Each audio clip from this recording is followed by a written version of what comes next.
Barako 2. Papalit tayo ng piston, saka valve seal, saka tensioner.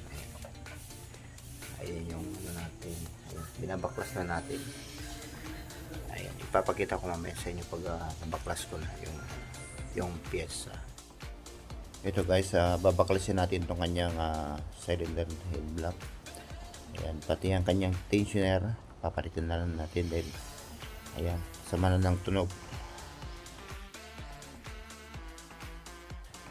Ito na guys, nabaklas ko na yung kanyang block. Ayan, check natin yung mga kanyang pyesa.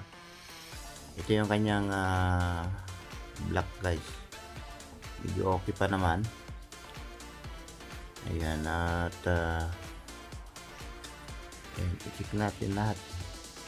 Yung kanyang piston din guys, grabe na nang nangyari.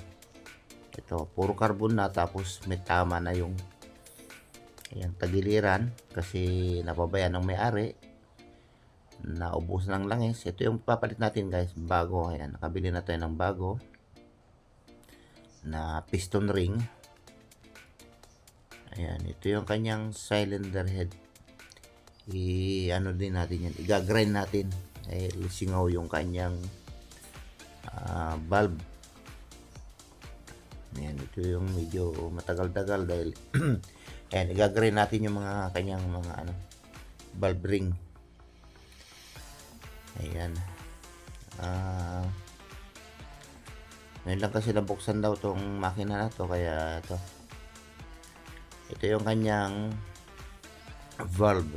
Ayan, puro carbon, ang dumi, kaya lilinisin muna natin bago natin tanggalin na rin natin yung kanyang valve seal, matigas na. Ayan, siguro yun lang to na mapapalitan, kaya yan, i-condition natin guys para naman masiyahan yung ating kaibigan. Yan, tanggalin muna natin yung kanyang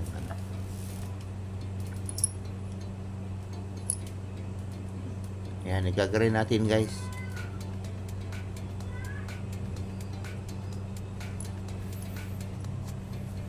Ito, i-check muna natin lahat. Tingnan muna natin yung bawat mga butas niya dyan, baka may ibang damage, para hindi na tayo mag-back jack. Ito guys, umpisa na natin na i-grind yung kanyang valve. Ayan, lalagyan natin ng grinding compound guys. Ang gagamitin natin yung pino lang. Ayan. Dalawang klase yan, isang magaspang sa pino, pero yung pino na lang gagamitin natin dahil hindi naman gaano nasingaw yung kanyang valve, kaya yung pino na lang gagamitin. And gumamit kayo ng magaspang guys kung sakaling malala na yung tama, may mga butas na malalalim na yung kanyang valve ring.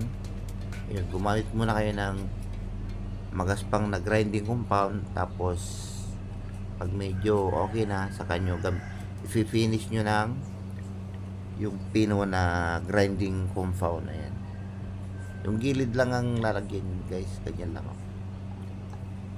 Ayan, tapos ibabalik natin dyan sa pinaka nakabutas ng lalagyan ng valve. Ayan. Ayan, ganyan lang, tapos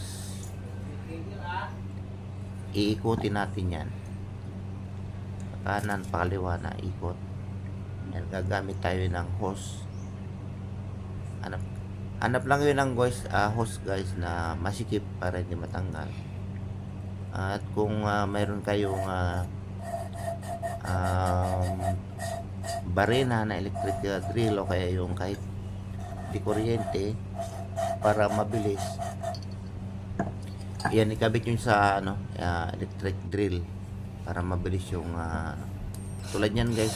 Ginagamitan ko ng drill para mabilis mahasa yung valve. Ayan, ganyan lang guys, ganyan.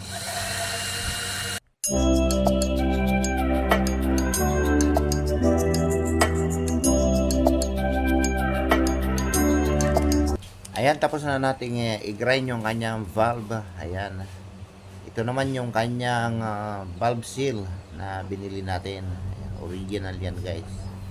O kayo magkabit ng local dyan sa kanyang valve seal para tatagal. Ayan. Ayan, bago ilagay yung valve seal, ayan, lagyan mo muna ng langis. Ayan, para hindi siya masira. I-press nyo lang na ganyan guys, oh. Napakadali lang i-install yan. Yan, may plug naman yan eh. Yan, i-press nyo lang ng yung kamay. At kung may gamit kayong yung tamang-tama lang na kahit yung socket, yun ang pang focus nyo doon sa kanyang valve seal. Yan, hindi ko kasi gaano maipakita dahil litang butas kasi. Ayan lang, i-push nyo lang guys. Ayan, isunod natin itong kanyang valve na ilagay. Lagyan din ng langis guys para madulas, hindi masira yung kanyang valve seal. Ayan, langis lang guys, ganyan. Gumamit ng malinis na langis. Tanggal din yan pag kumandar na.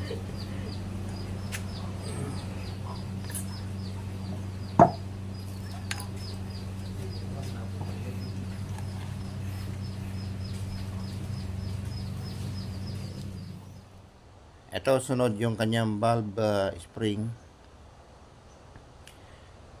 Ayan, ibabalik na natin yung kanyang valve lock. Dapat may valve lifter kayo guys na pang dyan. Pang balik, para hindi kayo mahirapan. Ayan. Malilit kasi yung pesa ng motor, kaya ayan. Dahan-dahan lang at sure na babalik ng maayos yung kanyang valve lock. Ayan, ipatong lang na ganyan, tapos gagamit tayo ng valve lifter.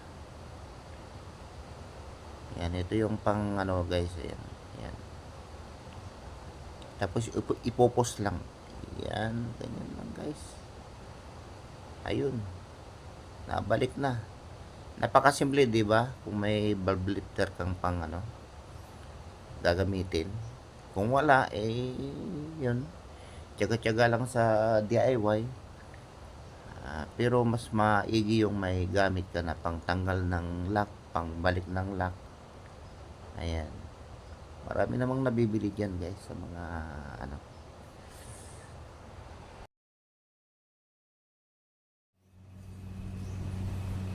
Ito na guys, nakabit na natin lahat yung kanyang valve.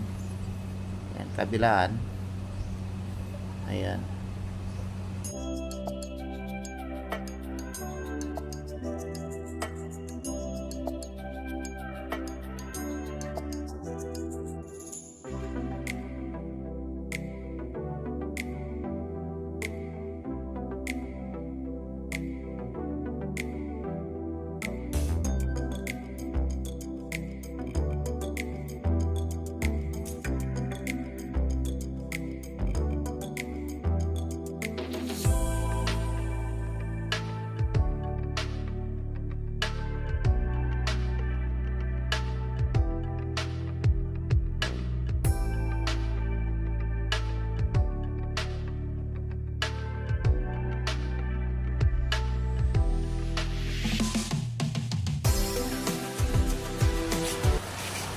Ayan, pasensya na guys at malakas ang ulan saka gumagabi na. Ayan, isasalpak na lang natin itong kanyang block. Bukas na natin ipatuloy. Dahil gabi na, mayroon na magtrabaho ng gabi yan. Lalagyan muna natin ng langis yung kanyang piston ring. Ayan, hindi ko na naipakita kung paano pagkakabit ng piston. Madali lang naman yan ikabit kung paano yung pagtatanggal nyo, ganun din. Tandaan nyo lang yung intake nya, saka yung sound. Lagyan ng langis din yung kanyang flap, yung kanyang butas para madulas ipasok at madali natin i-install yung kanyang piston. Pero dahan-dahan lang guys ha, baka mabali yung kanyang piston ring. Ayan, napakasilan po yan.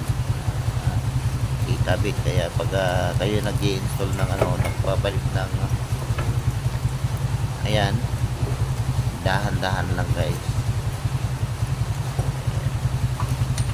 Kadyan lang nang tali yung kanyang timing kit.